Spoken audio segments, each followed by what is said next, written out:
Merci Monsieur le maire. Je voudrais commencer par remercier Monsieur Sagne qui porte cette révision depuis plusieurs années avec l'engagement qu'on lui connaît, qu'il en soit remercié.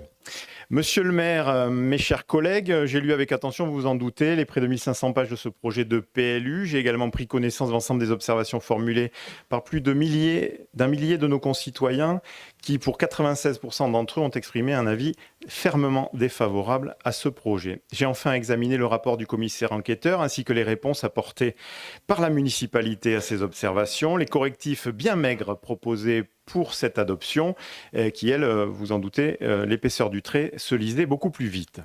Sans surprise, je ne suis pas favorable à ce PLU. Je ne vais pas reprendre les 8 pages de griefs que j'ai formulés dans l'enquête publique. Je préfère résumer mon opposition par une assertion simple.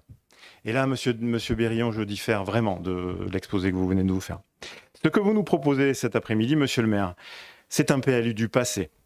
Un PLU du passé, et pas seulement par la personne qui le porte, mais qui vous met, vous, une fois de plus, en contradiction avec vos engagements pris lors de vos 3 campagnes électorales successives.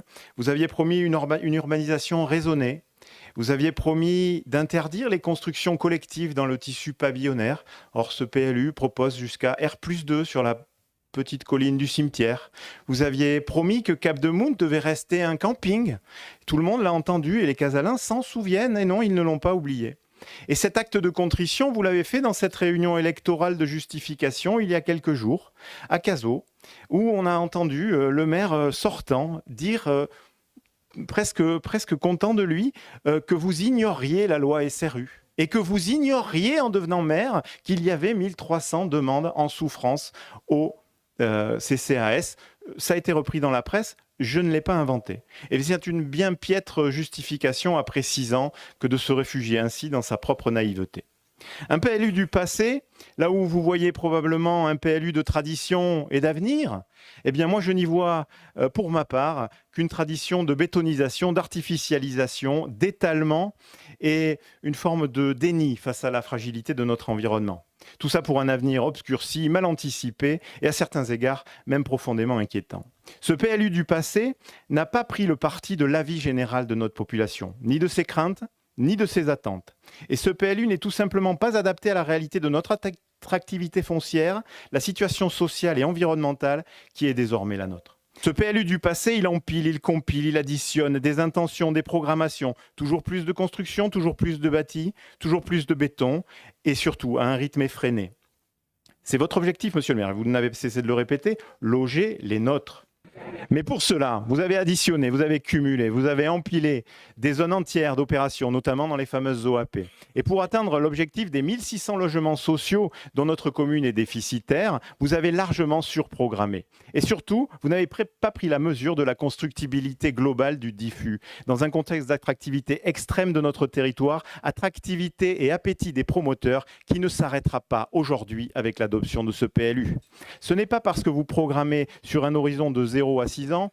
Bon, il y a quelques OAP de Cazaux qui sont passés jusqu'à partir de 6, mais vous programmez de 0 à 6 ans environ 1100 logements dans vos OAP pour atteindre près de 2600 logements avec la promotion privée à la fin de la vie de ce PLU, c'est-à-dire dans 12 ans, que la ville va s'arrêter de bâtir. Vous avez en trompe-l'œil négligé toute la durcification du tissu urbain existant. Vos chiffres ne prennent pas réellement en compte les opérations déjà engagées ou imminentes. Je pourrais citer celle de la rue Lodi ou les 2 du Général de Gaulle sur lesquelles vous ne m'avez pas apporté de précision tout à l'heure, mais je pense aussi à la rue Castelnau, 63 logements à côté de la gare, l'ancienne caserne des pompiers, encore Saint-Exupéry, Marzac, dont les travaux sont en cours, mais qui sont partiellement comptabilisés, même si la densification se poursuit.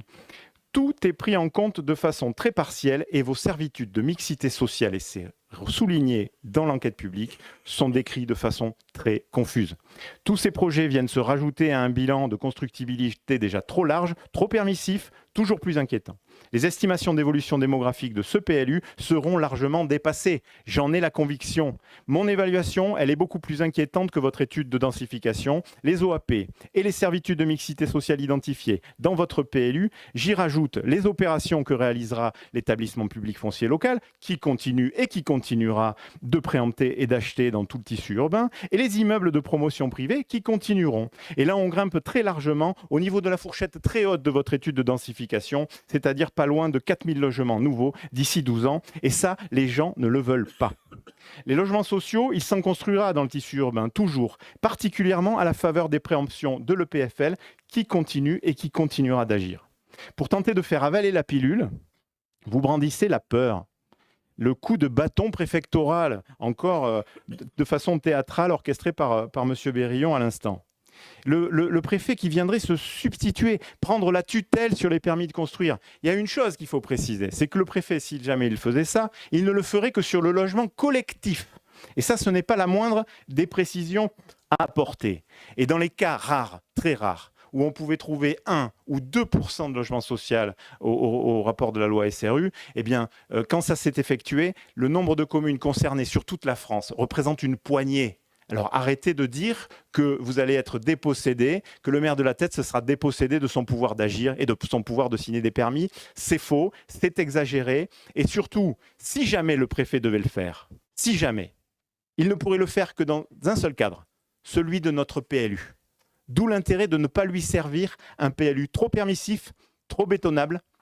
Et il faut un PLU restrictif pour que justement, si jamais l'État n'est pas content de notre niveau de construction de logement social, eh bien à ce moment-là, il ne pourra pas le faire en dehors du droit et de la règle que nous nous serons fixés. Pour respecter la loi SRU, c'est la négociation qu'il faut. Payer les pénalités, si on veut, elles sont de 870 000 € et non pas plus de 900 000, comme M. Bérillon vient de le dire, pour l'année passée. Et ils seront d'environ 250 000 pour l'année prochaine. C'est ce qui est inscrit dans le budget primitif qui nous sera soumis.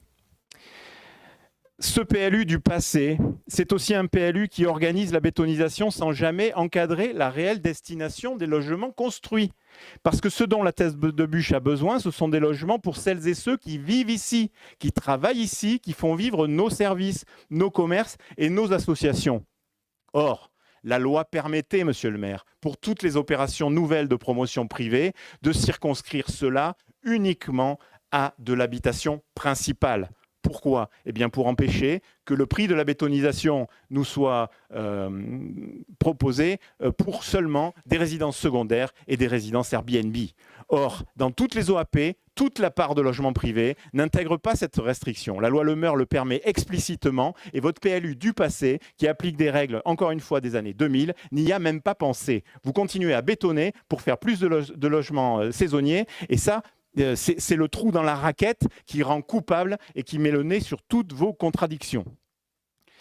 À la lecture de ce PLU, on pourrait croire que rien ne s'est jamais produit en matière de pollution, que nos réseaux d'assainissement sont conformes, que nos réseaux d'eau potable sont suffisants. Ce PLU du passé masque les fragilités, les carences, les écarts pourtant bien connus. Ce PLU du passé fait comme avant, comme on a toujours fait. Ce PLU du passé, c'est un PLU qui n'a absolument pas pris la mesure des conséquences durables de l'incendie et de la disparition du million d'arbres. Des arbres qui jouaient un rôle essentiel dans l'équilibre hydrologique de notre territoire et de l'ensemble du bassin versant jusqu'à la Teste. Croire que tout peut continuer comme avant relève soit de la naïveté, soit de l'inconscience. Plus d'1 million d'arbres ont disparu, ce sont des millions de mètres cubes d'eau qui ne sont plus absorbés. Or, ce PLU, par son niveau de constructibilité et de bétonisation, il a fait largement l'impasse sur cette nouvelle réalité. La végétalisation, évoquée ici et là dans votre règlement, est incantatoire et n'est pas véritablement traduite réglementairement. En conclusion, et en ce qui me concerne, je ne serai pas le destructeur des derniers poumons verts de notre ville. Je ne serai pas le fossoyeur de la biodiversité urbaine qui nous reste. Je ne serai pas le maire myope qui laissera enrocher la dune. Je ne serai pas le complice des rejets d'immondices dans le bassin. Je défendrai la Teste, le Pilat et Cazaux, et tous les amoureux de notre belle terre testerine dans la transparence, l'éthique et la sobriété. Pour toutes ces raisons, monsieur le maire, ce PLU n'est ni celui que notre époque exige, ni celui que notre territoire réclame. Et bien entendu, je voterai défavorablement. Merci, monsieur Muret.